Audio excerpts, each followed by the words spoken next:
माननीय प्रधानमंत्री जी,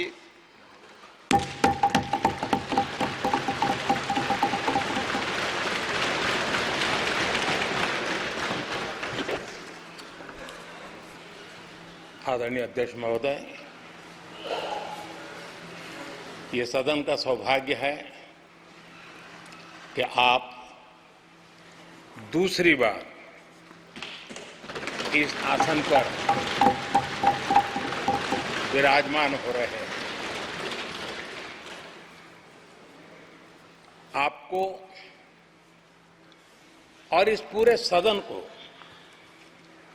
मेरी तरफ से मैं बहुत बहुत बधाई देता हूं।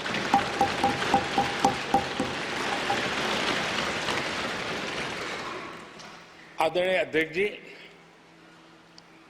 मेरी तरफ से आपको शुभकामनाएं हैं, लेकिन इस पूरे सदन की तरफ से भी आपको अनेक अनेक शुभकामनाएं।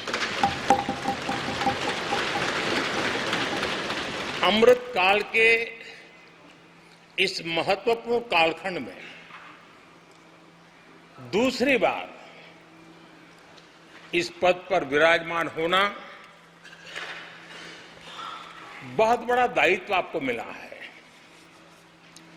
और आपका 5 वर्ष का अनुभव और आपके साथ हम लोगों का 5 साल का अनुभव, हम सबका विश्वास है कि आप आने वाले 5 साल हम सबका मार्गदर्शन भी करेंगे और देश की आशा अपेक्षाएं पूर्ण करने के लिए ये सदन अपना दायित्व निभाने में आपकी बहुत बड़ी भूमिका रहेगी। आदरणीय अध्यक्ष जी, हमारे शास्त्रों में कहा गया है कि विनम्र और व्यवहार कुशल व्यक्ति सफल सहज रूप से होता है और आपको तो उसके साथ साथ एक मीठी मीठी मुस्कान भी मिली हुई है। आपके चेहरे को ये मीठी मीठी मुस्कान पूरे सदन को भी प्रसन्न रखती है। मुझे विश्वास है आप हर कदम पर नए प्रतिमान, नए कीर्तिमान गढ़ते आए हैं। 18वीं लोकसभा में स्पीकर का कार्यभार दूसरी बार संभालना ये अपने आप में एक बड़ा नया रिकॉर्ड बनते हम देख रहे हैं।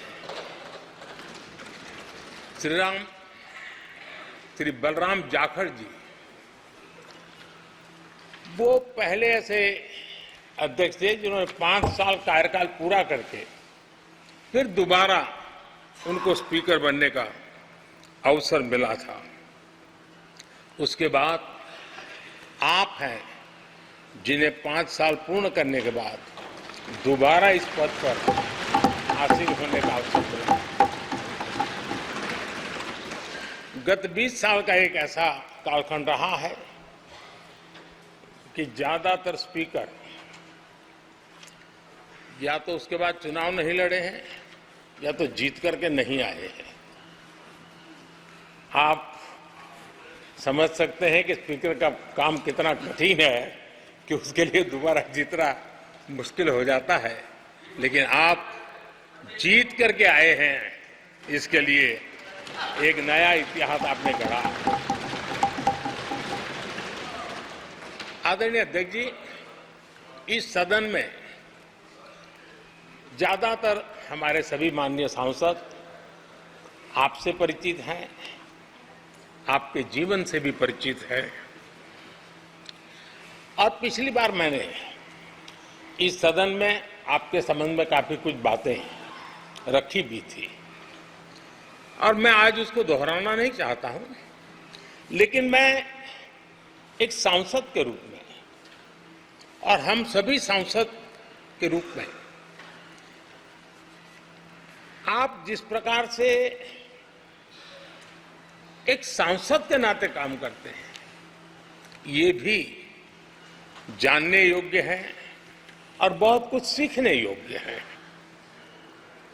मुझे विश्वास है कि आपकी कार्यशैली एज ए सांसद भी हमारे जो फर्स्ट टाइमर सांसद हैं, हमारे युवा सांसद हैं, उनको जरूर प्रेरणा देगी। आपने अपने कार्यक्षेत्र में, संसदीय क्षेत्र में स्वस्थ मां और स्वस्थ शिशु एक कमिटमेंट के साथ जो अभियान चलाया है और सुपोषित मां, इस अभियान को आपने जिस प्रकार से अपने क्षेत्र में प्राथमिकता देकर के खुद को इन्वॉल्व करके किया है, वो वाकई प्रेरक है। आपने कोटा के ग्रामीण क्षेत्रों में हॉस्पिटल ऑन व्हील्स, ये भी एक मानव सेवा का उत्तम काम, जो राजनीतिक कामों के सिवाय करने वाले कामों में आपने चुना है, वो भी अपने आप में गांव-गांव लोगों को स्वास्थ्य सेवाएं पहुंचाने में मदद कर रहा है। आप नियमित रूप से गरीबों को कपड़े, कंबल, मौसम के अनुसार छाता की जरूरत है छाता, जूते, ऐसी अनेक सुविधाएं समाज के आखिरी तबके के जो लोग हैं उनको खोज करके पहुंचाते हैं। खेलों में प्रोत्साहन देना आपके क्षेत्र के युवकों में, यह आपने एक प्राथमिकता के रूप से काम उठाया है। आपके पिछले कार्यकाल में 17वीं लोकसभा में मैं कहता हूं कि संसदीय इतिहास का वो स्वर्णिम कालखंड रहा है। आपकी अध्यक्षता में संसद में जो ऐतिहासिक निर्णय हुए हैं, आपकी अध्यक्षता में सदन के माध्यम से जो सुधार हुए हैं, ये अपने आप में एक सदन की भी और आपकी भी विरासत है। और भविष्य में 70वीं लोकसभा के संबंध में जब विश्लेषण होंगे, उसके विषय में लिखा जाएगा, तो भारत के भविष्य को नई दिशा देने में आपकी अध्यक्षता वाली 70वीं लोकसभा की बहुत बड़ी भूमिका रही है। आदरणीय अध्यक्ष जी, 17वीं लोकसभा में नारी शक्ति वंदन अधिनियम 2023, जम्मू कश्मीर पुनर्गठन विधेयक, भारतीय न्याय संहिता, भारतीय साक्ष्य बिल, भारतीय नागरिक सुरक्षा संहिता, सामाजिक सुरक्षा संहिता, digital personal data protection bill, मुस्लिम महिला विवाह अधिकार संरक्षण विधेयक, transgender persons protection of rights bill, consumer protection bill, direct tax विवाद से विश्वास विधेयक, सामाजिक, आर्थिक और राष्ट्रीय महत्व के ऐसे कितने ही महत्वपूर्ण ऐतिहासिक कानून 17वीं लोकसभा में आपकी अध्यक्षता के अंदर इस सदन ने पारित किए हैं और देश के लिए एक मजबूत नींव बनाई है। जो कार्य आजादी के 70 साल में नहीं हुए, आपकी अध्यक्षता में इस सदन ने इसको करके दिखाया।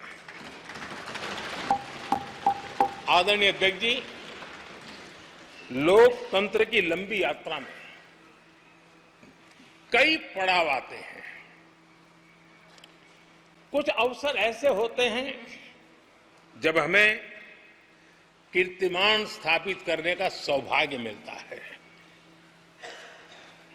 17वीं लोकसभा में उपलब्धियां, मुझे पूरा विश्वास है देश आज भी और भविष्य में उसका गौरव करेगा।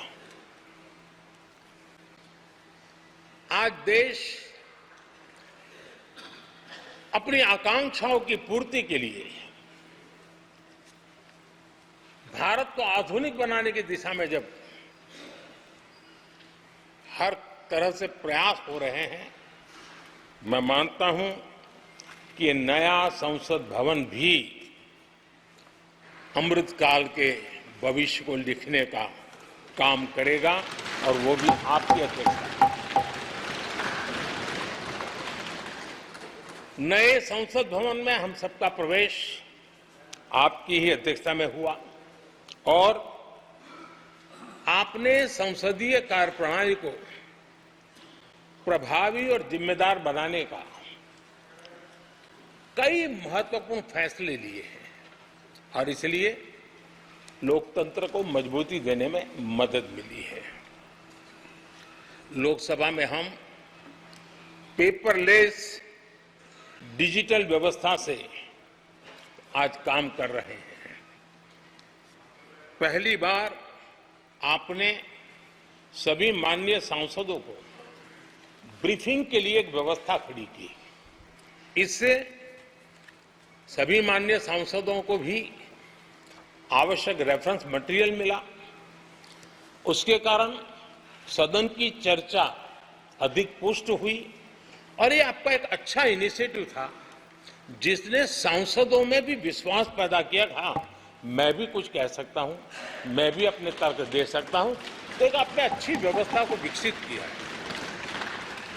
आदरणीय अध्यक्ष जी, G20 भारत की सफलता के एक महत्वपूर्ण पृष्ठ है, लेकिन बहुत कम चर्चा हुई है, वो है P20 और आपके नेतृत्व में G20 देशों के जो पीठासीन अधिकारी हैं, स्पीकर्स हैं, उनका सम्मेलन आपकी अध्यक्षता में हुआ और अब तक P20 के जितने सम्मेलन हुए हैं उसमें ये ऐसा अवसर था कि दुनिया के सर्वाधिक देश आपके निमंत्रण पर भारत आए और बहुत ही उत्तम प्रकार के निर्णय उस समिट में हुए और उसने विश्व में भारत की लोकतंत्र की जो प्रतिष्ठा है उसको गौरव देने में बहुत बड़ा रोल अदा किया है।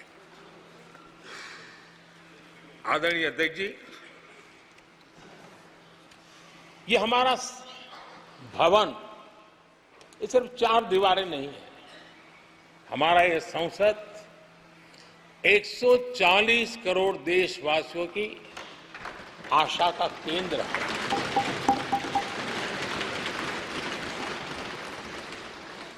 संसद की कार्यवाही, जवाबदेही और आचरण हमारे देशवासियों के मन में लोकतंत्र के प्रति जो उनकी निष्ठा है उसको और अधिक मजबूत बनाता है। आपके मार्गदर्शन में 17वीं लोकसभा उसकी प्रोडक्टिविटी 25 साल के हाईएस्ट लेवल पर 97% रही और इसके लिए सब माननीय सदस्य तो अभिनंदन के अधिकारी हैं, लेकिन आप विशेष अभिनंदन के अधिकारी हैं। कोरोना जैसे मुश्किल कालखंड में आपने हर सांसद से व्यक्तिगत फोन पर बात करके उनका हाल पूछा। कहीं किसी सांसद की बीमारी की खबर आई तो आपने सदन के अध्यक्ष के नाते व्यक्तिगत रूप से उसकी चिंता की और वो सभी दल के सांसदों से जब मुझे सुनने को मिलता था मुझे बड़ा गर्व होता था कि जैसे आप इस सदन के परिवार के मुखिया के रूप में उस कोरोना कालखंड में भी व्यक्तिगत चिंता करते थे। कोरोना काल में भी आपने सदन का काम रुकने नहीं दिया। सांसदों ने भी आपके हर सुझाव को सर आंखों पे चढ़ाया। किसी को ऊपर बैठने के लिए कहा तो वो वहां जाके बैठा, किसी को दूसरे जगह पे जाके बैठने के लिए कहा तो वो भी बैठा, लेकिन देश के काम को किसी ने रुकने नहीं दिया। लेकिन आपने ये जो फैसले किए उसका परिणाम है कि हम उस कठिन कालखंड में भी कार्य कर पाए। और एक खुशी की बात है कि कोरोना काल में सदन ने 170% प्रोडक्टिविटी, ये अपने आप में दुनिया के लिए एक बहुत बड़ी खबर है। आदरणीय अध्यक्ष जी, हम सब चाहते हैं कि सदन में आचरण, सदन के नियमों का पालन हम सब करें और आपने बड़े सटीक तरीके से, संतुलित तरीके और कभी कभी कठोरता के साथ भी फैसले लिए हैं। मैं जानता हूं कि ऐसे निर्णय आपको पीड़ा भी देते हैं, लेकिन सदन की गरिमा और व्यक्तिगत पीड़ा में आपने सदन की गरिमा को पसंद किया और सदन की परंपरा को बनाने का प्रयास किया। ये साहसपूर्ण काम के लिए भी आदरणीय अध्यक्ष जी, आप अभिनंदन के अधिकारी हैं। मुझे विश्वास है आदरणीय अध्यक्ष जी, आप तो सफल होने ही वाले हैं, लेकिन आपकी अध्यक्षता में यह 18वीं लोकसभा भी बहुत सफलतापूर्वक देश के नागरिकों के सपनों को पूर्ण करेगी। मैं फिर एक बार आपको इस महत्वपूर्ण दायित्व के लिए और देश को विकास की नई ऊंचाइयों पर ले जाने वाले इस सदन की अध्यक्षता के लिए हृदय से बहुत बहुत शुभकामनाएं देता हूं, बहुत बहुत बधाई देता हूं।